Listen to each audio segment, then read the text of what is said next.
Hi, I'm going to talk about Suzuki Viola Book 1, Minuet number 2. I'm going to play through it once and then talk about some of the things you can work on.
Okay, so first thing you want to look at, of course, is the key signature.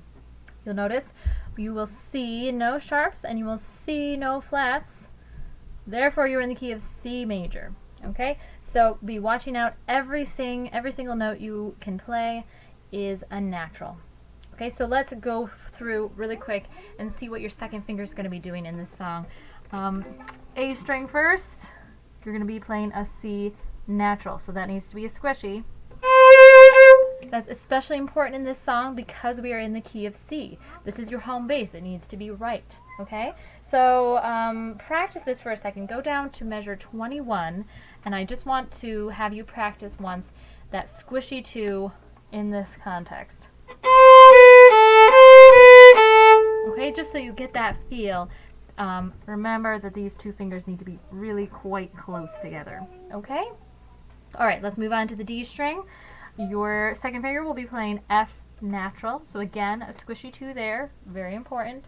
And then on the G string, you'll be playing a B natural, but remember these are one of the ones that we say is naturally natural, so you will have a high 2 there or a stretchy 2 there. Don't worry about squishing on the G string. And we don't really play on the C string at all, so we won't worry about that one. Okay, so very important, make sure you're watching out for that in this piece. Okay, now let's look at the first two measures. These are by far some of the hardest measures, and they come back over and over and over again. So very important. Okay, you'll notice you're jumping all around. You're playing on different strings. It can be a little overwhelming, so take it slow at first. Put a little pause in between each note as you prepare your finger and you prepare your bow.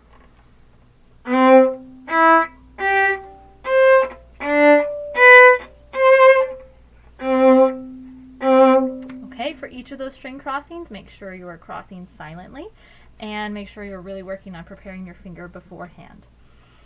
Just for your own little trivia, those first 4 notes sound like this. That is actually called an arpeggio, and that's when we outline the notes of a chord. Okay, something that will become more important to you as you continue to play. Okay, another thing you can do here, I know it confuses a lot of people, but you can try it, is playing these first 2 measures as if you had no fingers. So your bow will still play the appropriate string, but you'll just pretend you have no fingers. So it'll go something like this.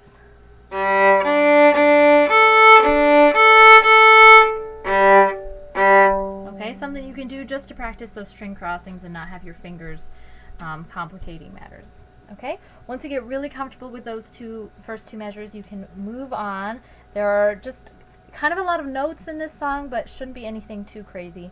Let's jump down to measure 15. Okay, those first 3 notes there, you see they look like 8th notes, right?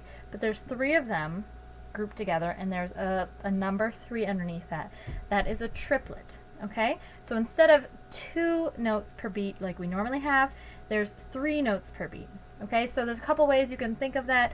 Sometimes we say triplet, okay, because it's triplet, or do-da-dee, or Lulali or something like that, okay?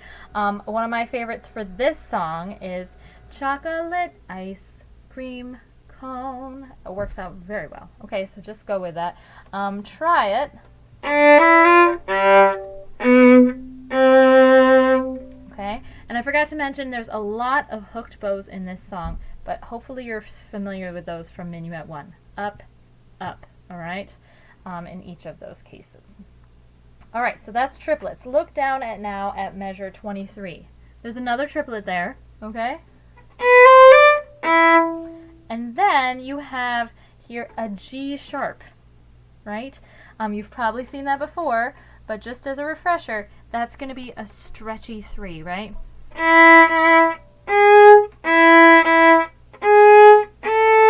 Which means your fourth finger will be right up next to it, okay? So let's take a second and just practice that finger pattern, just in case you forgot about it. It's the same finger pattern we use for our first finger scales. First finger on E. Let's do an F sharp just for now. Now G sharp is going to be a stretch, and then fourth finger is a squish. Okay, that's the finger pattern that you need to be thinking of when you get to this part of Minuet 2. G sharp and fourth finger. Now part of the trick here is, though, once you put down your fourth finger, don't lift up your third finger. Keep it right there because you're about to play it again. Third finger again. Now you can go over to open A. Okay, so it's written in there for you. They want you to play fourth finger, and then the next time you play an A, they want you to play open A. I'll play the whole thing again.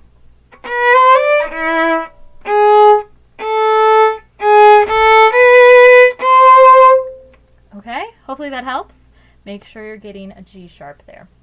When you go on to the next measure, it goes back to G natural. Normal G natural there. Okay? I think that's most of the big things. If you have any questions, please feel free to reach out or have a Zoom lesson. I'd love to hear from you. Okay, bye.